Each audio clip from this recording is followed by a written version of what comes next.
আসসালামু আলাইকুম। আমি শামীম পারভেজ বলছি। আমি আসলে শখবশত রান্না করে থাকি। আমি এখন আপনাদেরকে একটি রেসিপির কথা বলছি, যে রেসিপি সচরাচর অনেকেই হয়তো বানিয়ে থাকেন না বা তৈরি করেন না। তারপরেও এটি দেখাচ্ছি খুব সহজ পদ্ধতিতে একটি রেসিপি, যেটাকে নাম দেওয়া হয়েছে আপেল রিং। Apple ring. তো আপেল রিংটা অ্যাকচুয়ালি আসলে এটা আপেল থেকেই তৈরি। আমি আপেলটা দেখাচ্ছি। এই ধরনের আপেল, এটি লালও হতে পারে বা সবুজও হতে পারে। আপেলের ভালো করে ধুয়ে তারপরে এটাকে এটার যে খোসা ছাড়িয়ে নিতে হবে। তারপর এই খোসা ছাড়ার পরে একটি পাত্রে এই ধরনের রিংগুলো তৈরি করে পাত্রে পানির মধ্যে রেখে দিতে হবে কিছুক্ষণ, যাতে, কারণ আমরা জানি আপেল এইভাবে রেখে দিলে কালো হয়ে যেতে পারে। সেই কারণে এটাকে পানির মধ্যে কিছুক্ষণ ভিজিয়ে রাখতে হবে যাতে কালো না হয়।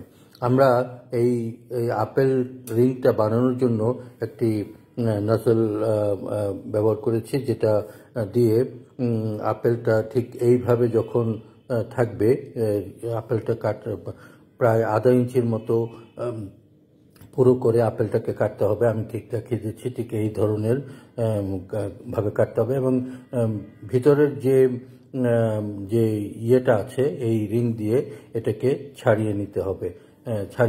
তখন একটা রিংয়ের মতো তৈরি হয়ে যাবে। এবং এই আপেল রিংটা তৈরি করতে আমাদের যে জিনিসগুলো লাগবে, ভেরি সিম্পল জিনিস। এটা হচ্ছে ময়দার একটু লিকুইড তৈরি করতে হবে, একটু তরলভাবে লিকুইডটা তৈরি করতে হবে। আমি একটু দেখাচ্ছি কিভাবে, কতটুকু তরল এটা হতে হবে। এটা একটু তরল হলেও ভালো হয়, তবে ঘন হলেও খারাপ হয় না। তারপরে এখানে আপেল বুঝে ডিম ফেটে নিতে হবে, এবং তারপরে ব্রেড ক্রাম্ব দিয়ে এটাকে আমরা আপেল রিংটা তৈরি করব। তারপরে আমরা তেলে ভেজে নিব। আমরা একটা আপেল রিং তৈরি করে দেখাচ্ছি কিভাবে এই আপেলটা করতে হবে। ঠিক এইভাবে আপেলটাকে এই ময়দার যে ইয়েটা আছে, পানিটার মতো তরলটা আছে, এটা ভেজাতে হবে। তারপর এটা একটা ডিমের মধ্যে ছেড়ে দিতে হবে। ডিমের দেওয়ার পরে এটাকে আমরা ব্রেড ক্রাম্বের মধ্যে এটা দিয়ে দিব, এবং ব্রেড ক্রাম্বে দেওয়ার পরে এই ব্রেড ক্রাম্বটা এইভাবে করে আমরা এটাকে মেশাবো, যাতে পুরো জিনিসটাই লেগে যায়। এবং ঠিক এইভাবে আমরা ব্রেড ক্রাম্বটাকে এইভাবে লাগাবো। লাগানোর পর এটাকে আমরা আস্তে করে একটি আলাদা পাত্রে রেখে দেব কিছুক্ষণের জন্য। ঠিক এইভাবে, এই পদ্ধতিতে আমরা প্রত্যেকটা আপেলকেই এইভাবে আমরা মেশাবো। মেশানোর পর এটাকে সেইভাবে আবার ডিমের মধ্যে এটাকে চোবাতে হবে। ডিমের মধ্যে চোবানোর পর এটা ঠিক ব্রেড ক্রাম্বের মধ্যে দিয়ে দিতে হবে। তারপর এইটার ভিতরে আমরা কিছু লবণ এবং অল্প একটু চিনি দিয়েছি, সামান্য একটু চিনি দিয়েছি, যাতে একটু সুস্বাদু হয়। ঠিক এইভাবে করে আমরা তৈরি করে নেব আমাদের ব্রেড ক্রাম্বের দিয়ে এটা লেয়ারটা তৈরি করে নেব, এবং এটা ঠিক এইভাবে আমরা কিছুক্ষণ রেখে দেব। ঠিক এই পদ্ধতিতে আমরা প্রত্যেকটা আপেলকেই আমরা ঠিক এইভাবে তৈরি করব। তারপরে ডিমে রেখে দেব।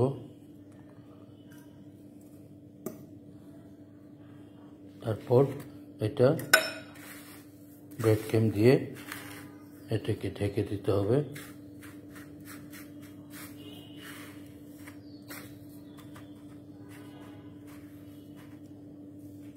ঠিক এই পদ্ধতিতে আমরা এই জিনিসগুলো তৈরি করব।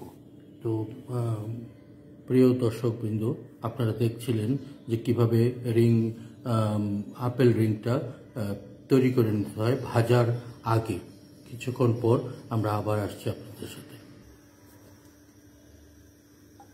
এখন আমরা তেল গরম করব এবং তেলটা এমনভাবে দিতে হবে যেন রিংটা একটু ডুবে যায়, ডুবে যাওয়ার পর একটু হয়তো ভেসে উঠবে। তো আমরা অপেক্ষা করছি তেলটা গরম হওয়ার জন্য। আমরা আরও কয়টা বানানোর চেষ্টা করছি।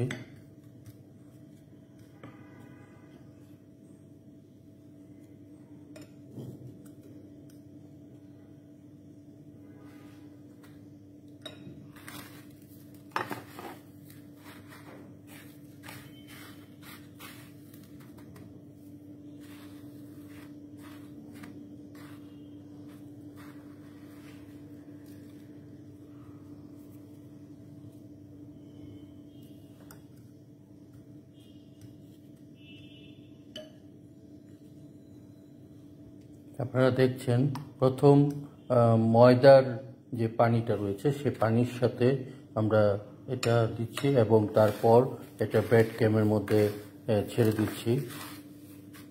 এটা একটি খুবই সুস্বাদু একটি খাবার।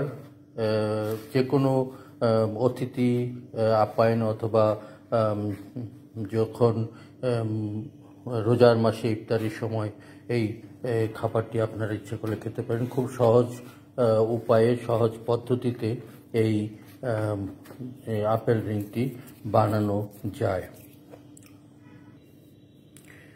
প্রিয় দর্শকবৃন্দ, আমরা আরেকটি জিনিস একটু উল্লেখ করতে চাই যে বাচ্চাদের বেলায়ও এটা একটি পুষ্টিকর খাবার। বাচ্চারা আসলে যখন আপনারা একটি আপেল তার হাতে তুলে দিবেন, অনেক সময় বাচ্চারা এই আপেলটুকু খেতে চায় না কোনো না কোনো কারণে, এবং তাদেরকে এই আপেল খাওয়ানোটা খুবই আমি মনে করি জরুরি। সেই কারণে এই আপেলটাকে যদি একটু প্রসেস করে আপনারা ঠিক এইভাবে যেভাবে আমরা তৈরি করছি আপেল, যেভাবে আমরা এই আপেল রিংটা তৈরি করছি ঠিক এইভাবে যদি আপনারা বাসায় তৈরি করেন এবং তৈরি করে বাচ্চাদের সামনে দেন, বাচ্চারা খুব একটা এটাতে টের পাবে না যে এখানে আপেল রয়েছে। তো এই পদ্ধতিতে যদি আপনারা করেন, এই বাচ্চাদেরকে স্কুলে অথবা কোনো ভ্রমণের সময় বাচ্চারা ক্ষুধার্ত থাকে, তো এই ধরনের একটা জিনিস যদি আপনারা বাচ্চাদের হাতে তুলে দেন, বাচ্চারা খুব মজা করে এই আপেলটি খেতে পারে। কারণ সরাসরি আপেলটা দিলে তাদের কাছে ওভাবে মনোপুত নাও হতে পারে, সেই কারণেই এই পদ্ধতিতে দেওয়া। এটা গেল বাচ্চাদের বেলায়। বড়দের বেলাও যারা যদি কোনো মেহমান আসলে তড়িহড়ি করে কিছু একটা যদি বানিয়ে খাওয়াতে চান, তাহলে এটি একটি ভালো পদ্ধতি যেটা আপনারা মেহমানদেরকে দিবেন, অতিথিদেরকে দিবেন, তারা খুব স্বাদ নিয়েই খাবারটি খেতে পারে। তো বন্ধুরা, আশা করছি আপনারা ঠিক এই প্রসেসে আপেল রিং তৈরি করবেন এবং বাসায় অতিথি আসলে অথবা বিশেষ করে যারা ছোট ছোট বাচ্চারা রয়েছে তাদেরকে এই আপেল রিংটি আপনারা তাদেরকে দিতে পারেন খাওয়ার জন্য। প্রিয় দর্শকবৃন্দ, আপনারা একটু লক্ষ্য করুন যে কিভাবে আপনারা বুঝবেন যে এই তেলটি গরম হয়েছে, এটা আপনারা কিভাবে বুঝবেন সেটাই এখন আমি দেখাচ্ছি। একটা টুথপিক যদি আপনারা এভাবে দেন, তাহলে আপনি দেখবেন কিছু বুটবুট আকার আমরা দেখতে পাচ্ছি, বুটবুট দেখতে পাচ্ছি সামনে। এই বুটবুট যদি উঠে থাকে তাহলে আপনাকে বুঝতে হবে যে তেলটি গরম হয়ে গেছে। এখন আমরা আস্তে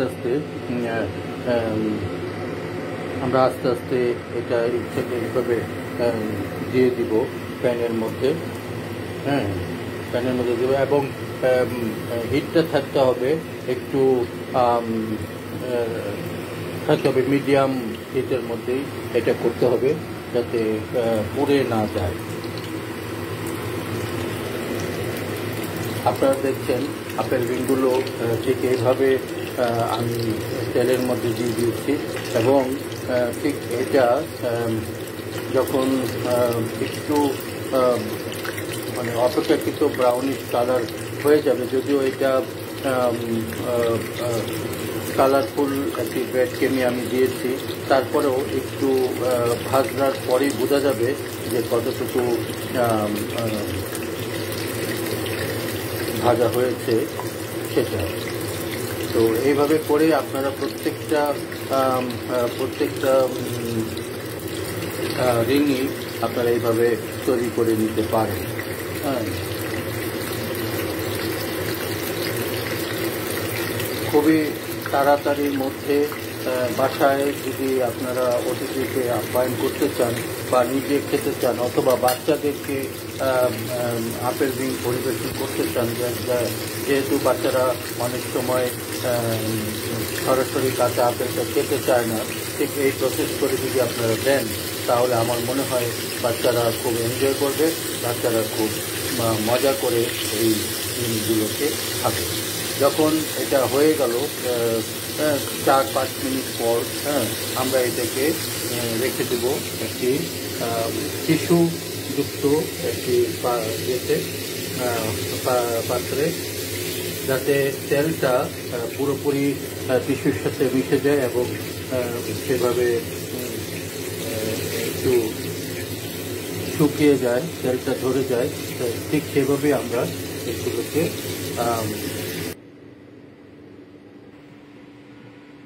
প্রিয় দর্শকবৃন্দ, যখন আপেল রিংটা হয়ে যাবে, ভাজা হয়ে যাবে, তখন আপনারা ঠিক এইভাবে আপনাদের ইচ্ছে অনুযায়ী সুন্দর করে সাজিয়ে পরিবেশন করতে পারবেন। এতে করে খাওয়ার আগ্রহ জাগবে এবং আপেল রিংটি উপরে বেশ মচমচে হবে এবং ভিতরে আমরা যদি দেখি তাহলে একটু ক্রিস্পি টাইপ হবে। তো ধন্যবাদ সবাইকে। আপেল রিংটি যতটুকু সাথে আমার আছে আমি আপেল রিংটি বানিয়ে আপনাদের সামনে উপস্থাপন করলাম। আপনারা ভালো থাকুন, সুস্থ থাকুন এবং আপেল রিংটি নিজেরা বাসায় তৈরি করে পোস্ট দিয়ে আমাকে ট্যাগ করবেন, তাহলে আমি বুঝতে পারবো যে আমি আপনাদেরকে এই আপেল রিং বানানোর যে পদ্ধতিটা দেখিয়েছিলাম তা আপনারা ফলো করেছেন এবং বানিয়ে খাচ্ছেন। ধন্যবাদ সবাইকে।